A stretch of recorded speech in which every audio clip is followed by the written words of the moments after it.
Nikola Kovač s nama, dame i gospodo, učesnik četvrtfinala Majora u Budimpešti. Čovek je mrtav, evo vidimo i po izrazu lica, ali ogromna borba, mnogo emocija uključeno u sve to. Igraš protiv brata sa kojim si donedavno delio, da kažemo, server.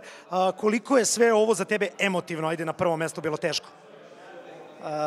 Da, težak meč. Bio sam dosta srećni kad smo dobili, dok je bio adrenalin tu, ali sad dok sam ovde, radim intervju i on je tamo u ćošku, nije mi svejedno da ga vidim takvog, jer je bi ga, ovaj meč je značio baš dosta i za nas, a i za njih isto. Ali da, jako težak meč, mentalno, borili smo se baš do kraja, stvarno, pogotovo posle Ancienta nismo baš očekivali da ćemo da izgubimo, ne kažem lako, ali kao da nismo imali šansu na našoj CT strani. Mislim da je Nemanja baš dobro vodio, imali su par dobrih entrija ka B sajtu isto, tako da je bio nekako, počeo sam bio dobro, ali kako je meč odmicao, sve je bilo teže i teže mentalno da se održim nekako fokus i sve to. Ali da, sve u svemu, srećan sam, da. I treba da budeš srećan, sjajan je ovo rezultat za negde početak, rekao bih, jer apetiti Falconsa su uvek trofeji i same završnice turnira. Je li pao malo taj pritisak? Sad, verujem da je ovo prvi objektiv, prvi zadatak bio za vas, to ste odradili i sad sve posle toga je, pretpostavljam, plus. Da li je lakše sad igrati od četvrtfinala?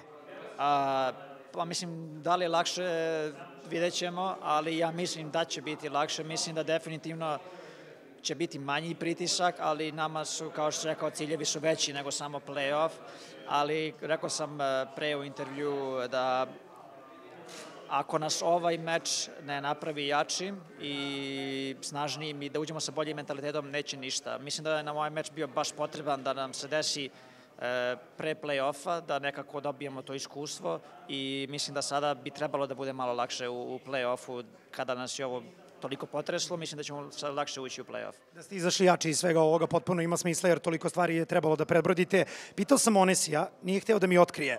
Delovao si onako, ajde da kažem ljutito, nakon Ancienta krenuo si da predvodiš primerom, šta je ono bilo, 11 fragova u prve 3 runde i delovao si prilično nezadovoljno nakon završetka te mape.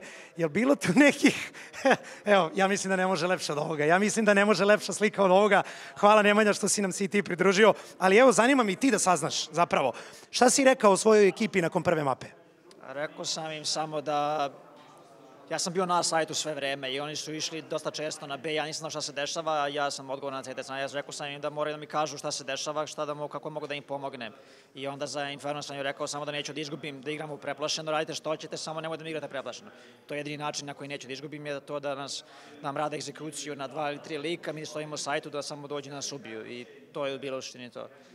Nemanja, jel su izgledali preplašeno na prvoj mapi na Ancientu? Meni tako nije izgledalo sa strane. Očigledno da je Nikola to osetio. Sad ti kao in-game lider možda možeš i da primetiš kada oni odu korak nazad, a ne korak napred.